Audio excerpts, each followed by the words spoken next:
friends! Today we are going to talk about the different levels of Reiki training, what it means to be a level 1, a level 2, a level 3, what the heck is a master, and everything in between. If we haven't met before, my name's Molly. I'm a crystal healer, a trauma-informed Reiki master teacher, and a meditation and yoga guide, and I'm all about demystifying these practices so that you can learn to sense and shift your energy and heal on your own terms.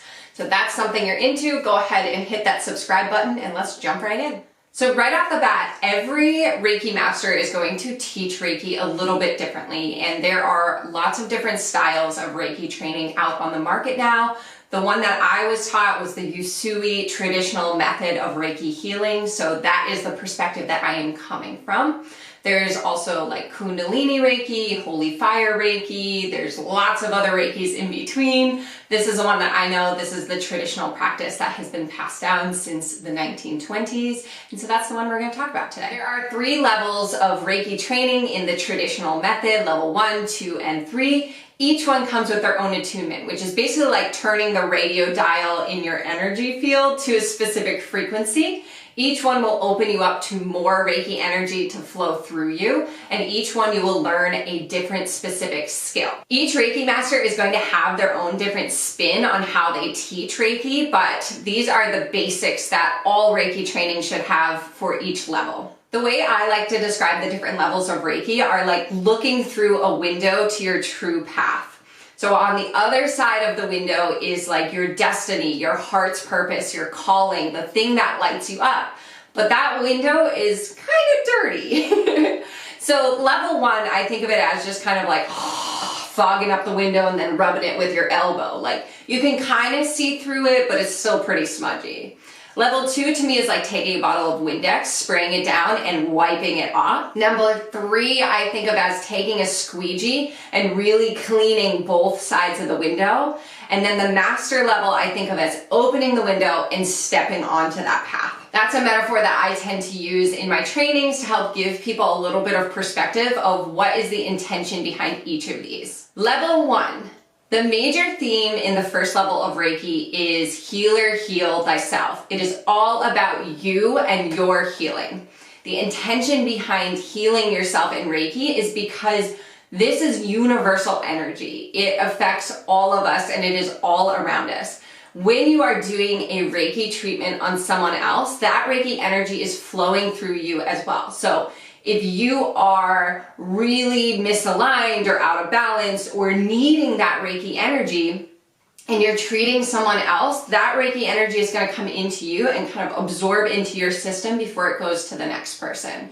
So it's not going to be as effective if you are like out of balance or depleted in some way. Additionally, in the history of Reiki, Dr. Usui, who discovered the practice and brought it to Japan, his whole intention behind finding this Reiki practice was to find a healing modality that did not drain the practitioner. It didn't deplete the person or cause burnout. So if we are always focused on treating others and not filling our own cup back up, we are defeating the purpose of Reiki, which is to heal thyself, to heal those around us through self-healing. You've probably heard of a ripple effect before, and this has been demonstrated in human psychology through the act of kindness and positive emotions. When we are kind towards ourselves, it creates this ripple effect of positivity in our world. I'm sure you've been in a situation where someone is in like a downright awful mood, just totally discouraged. And when you're around that person, you might start to feel that energy seep into you. The same thing is true with positive emotions. When you are in a great, joyful mood, everyone around you feels it. When it comes to Reiki, we are working with energy and frequencies. So the higher your vibration is, the more effective you will be as a healer, and the more you will affect everyone around you simply by existing. And because Reiki 1 is focused solely on self-healing, if you're doing Reiki treatments for other people as a level 1, typically money is not exchanged. There's some other form of energetic exchange, whether that's feedback or some sort of exchange in energy. Maybe you're trading Reiki sessions, or maybe it's simply the fact that you love that person and you want them to feel better. In a Reiki 1 training, you will typically learn the history of Reiki as well as the self-healing protocol and hand placements. In my training, I like to take a deep dive in the science of how Reiki works so that you can have a really firm groundwork of what the hell we're doing to the body, mind, and heart when we are doing these hand placements and working with this energy. So I pull a lot of research from different studies that have looked at Reiki over the last 20 years or so, as well as talking about how do we sense energy in general and give you some practices to explore in the training so that you can really get a feel for what does energy feel like when it flows through me, specifically in your own language and your own verbiage, so that you can start to look at that when you're doing your Reiki practice outside of the training. I also like to teach you how to use Reiki in your day-to-day life. Doing a 90-minute self-Reiki session is amazing and can be so beneficial, but not a lot of us have time to do that every single day, and it can feel pretty intimidating when you first start to commit to do that. So instead, I like to teach you that method, but also some shorter session methods so that you can get 1 or 2 minutes of Reiki throughout your day, which cumulatively will build up to that larger session. Also like to teach you how to do Reiki on your crystals to cleanse, charge, and program them with Reiki intentions, as well as how to use Reiki on your food, your water, your pets, your plants. I've even fixed printer jams with Reiki before, so I teach you how to do all of that in my level 1 training. Level 2 is all about mental and emotional healing and healing of others. So in the level 2 training, you start to learn a few of the Reiki symbols, and these symbols help to add like a little intention or oomph behind your Reiki energy that you are sharing. They're also the symbols that we use for distance healing, so that is a major focus in this training. Because you're learning how to effectively give treatments to others in a level 2 training, that is when you can start charging some sort of monetary exchange for a Reiki session. In my opinion, it's really important to include information about trauma and how to be a trauma-informed practitioner if you're learning how to treat other people, because the major premise of Reiki working is that the person is able to relax and feel comfortable with you. And because we know the majority of our planet has experienced some form of trauma, we want to make sure that we are doing everything that we can as practitioners to make that person feel comfortable and to not inadvertently trigger that trauma to come to the surface. So in a typical Reiki 2 training, you will learn 3 of the Reiki symbols, you'll learn how to do distance healing, and you'll learn how to treat other people with Reiki. In my training, I also like to include how to use Reiki to cleanse your spaces, how to use Reiki on situations for manifestation or settling some sort of discomfort in situations.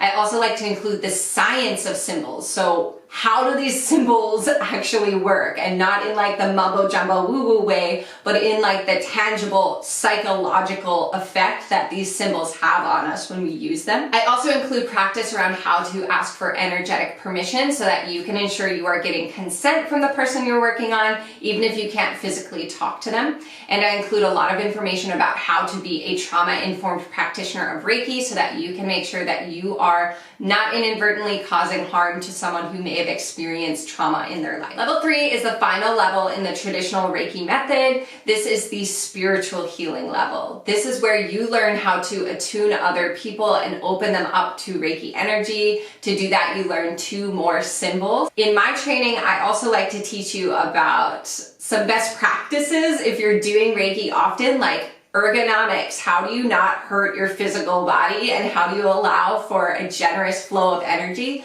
when someone is on your table? As well as the business side of Reiki. What are the things that you really need to know before you go into this, whether it's full-time or part-time? How can you avoid some of the headaches that I made along the way? Reiki 3 training for me is a lot about how do you integrate everything you've learned from the previous methods, and how can you start to build and develop your own style of Reiki practice so that you can teach others if you want to.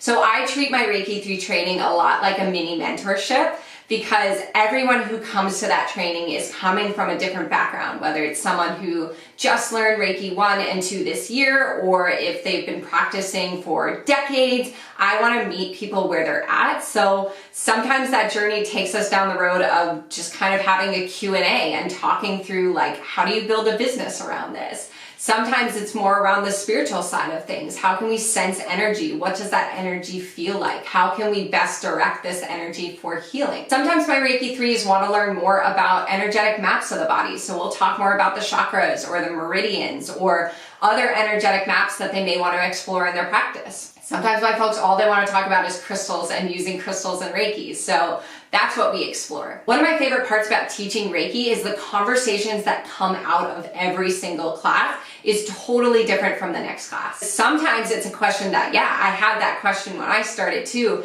And sometimes it's something I have never thought about before and we explore as a group together. That's why I think it's really important if you're learning Reiki to look for a training where you're live in real time with an instructor and that the group is small so that you can have those conversations and ask those questions. I think the best ways to learn Reiki and to really integrate this practice is to ask questions and Reiki everything you possibly can.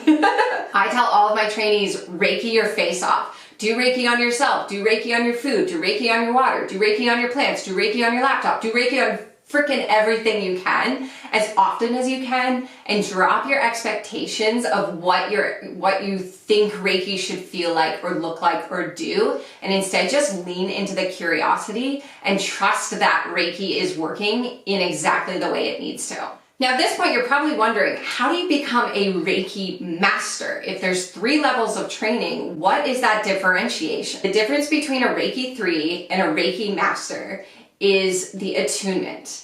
A Reiki 3 learns how to do the attunements for other people, and a Reiki master has attuned at least one person. My level 3 training, every single person walks away as a Reiki master because I have you pair up and do an attunement on each other. And I do that because oftentimes our ego is the reason why we don't take that step to the master level. It can be so easy to get in your head and be like, oh, am I good enough to do an attunement? Do I know how to do it right? Am I good enough to be a master? I don't know if I know enough.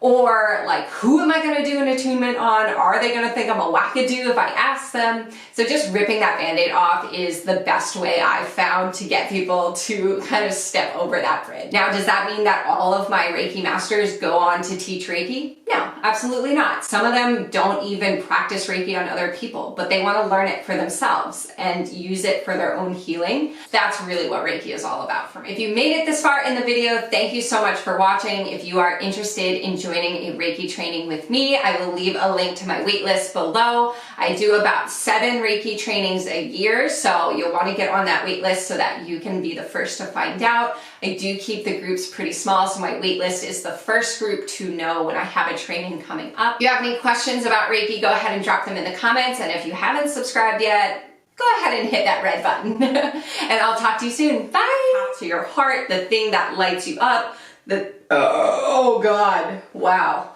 Just definitely keep that in.